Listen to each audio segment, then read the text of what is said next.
So this horse is a little bit more anxious than the others. He's very bloody type. It's easy for him to get stiff on his back and on his neck here. So what I'm trying to do with him, especially it's our first day riding outside this year, so just asking him to get focused on his body, on his movement, on his reaction, and all those kind of things. Okay, he's a little bit strong on the hand, but it's okay. I just keep my hand as soft as I can for him to feel the difference when I ask him to short. And as you can see, it works. So now I can start going, oh. Okay, so didn't go as planned, but it's okay. He passed it calmer than I expected. It's fine. Oh. Oh, so now it was much better. And he loses his hind legs a bit on the entrance. I don't know if it's visible or whether it's not, but he is losing his hind legs a bit when approaching this pole. But with time, it gets better, so I don't focus too much on that. If he would be losing it throughout every time I passed, I would be focusing a little bit more on sitting him on his hind and passing the stern with the leg. Okay, he's bloody, which might seem a little bit not logical, but it would help him carry himself a little bit better. I'm not passing too much times on this exercise because I don't want to screw his mind with the poles, for him not to get bored of them, not to get sick of them. Okay, he saw a lot of poles there, so he got a little bit distracted, but it's fine. I just keep my focus on my exercise, I keep my focus on my work, I keep my focus on my hand. Because as more as you pay attention to what they get distracted from, you let them understand that this matters and that we don't want to do. We want to give them an understanding that it doesn't matter. So we just focus on our job. Okay, that was a bit short, but it's totally fine. When I get a short approach, a short distance to the first pole, I just figure out and I just adjust my distance throughout the end of the exercise, with changing the trajectory a bit to the inside, so he doesn't have to grab forward too much and doesn't have to rush. This is also very important. So if you have a short strided horse, and for example he has very adjustable stride, so he can be very long stride and very short stride at the same time, depends on what you ask. And for example here in this exercise, I want him to stretch out but not rush. So I take a bit shorter circle there, a bit more to the inside, and it is very important to not let your horse lead you on this exercise. So in this exercise you want to make sure that your balance is in the middle of your horse. You're not pushing your body to the inside, you're not pushing your weight to the inside stirrup so they don't fall to the inside. And you make sure that you have a nice straight balanced circle throughout all this exercise and around it. So it is very important that you catch the rhythm here, and you keep this rhythm, and you keep your position, keep your balance, and you keep your horse's balance in this exercise. I'm going to connect these trot poles over there, which will make him work with his body and hopefully relax his back. So let's see how it goes. I hope he will be fine, because normally horses, especially bloody horses, after you gallop for a while, it's hard for them to get quiet on trot. But he's better with it now, so I hope it will be fine. And this exercise requires focus on his own legs, on his own movements. But now he's okay, and I just soft my hand and let him pass on the exercise himself. I keep the contact, which is very important to remember. You should always keep the contact on this kind of exercises, but you need to let them stretch out throughout the exercise, which we want them to do on that exact exercise. I mean, here, okay, he has passed it fine. Not perfect, but it's okay. I just soft the hand a little bit and I just pat him on the outside. Oh. Now I just put my shoulders back and you could see he shortened himself straight away. Okay, this was short approach, but it's fine. I think I did 5 strides here, which was a little bit too much, but I just wanted to make sure he listened to me.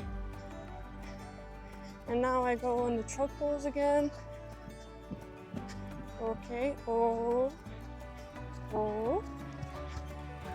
And now we can notice Pipa here also. Maybe she wants to do the exercises as well. So now you see on the gallop he's very nice, passing through my reins, through my contact. Oh.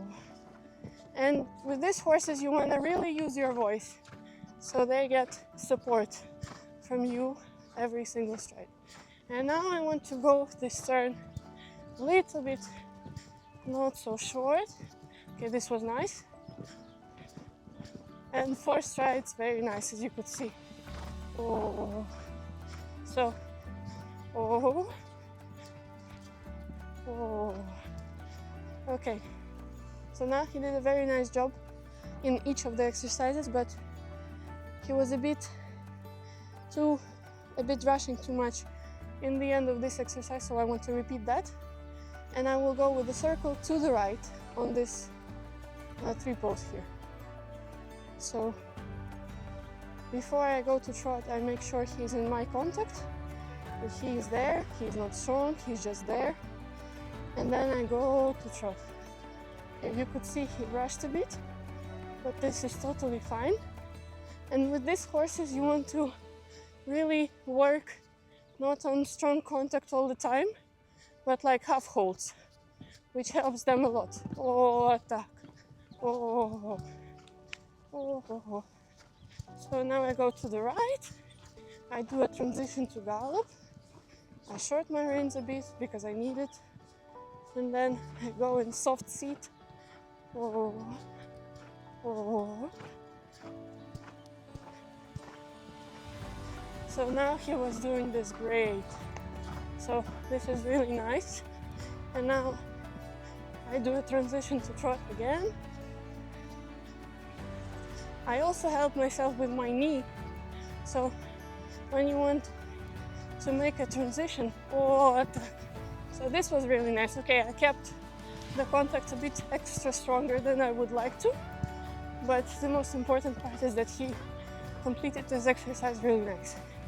So in the end it's all good, so we don't care about the contact too much. And now I want to go for 3 strides, which I did really well. So it was really nice. Oh. Oh. Okay, now he got a bit stronger because I went just in a straight line.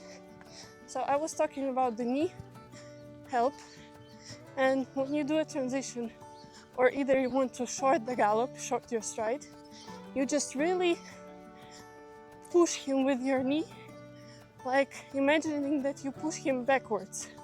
And to me, great. So now he really did it great.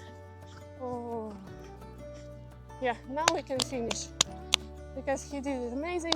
He did the gallop, he did 5, 3, 4 strides on this line. So he was really great. When you have a bloody horse or a horse that doesn't really appreciate your contact, what you do when you short them or when you do a transition, you keep your knee squeezing them on this part. And this really helps. The goal I had today is to have him as calm as possible, as relaxed as possible. Okay, it was not the perfect picture, but it was very nice for him.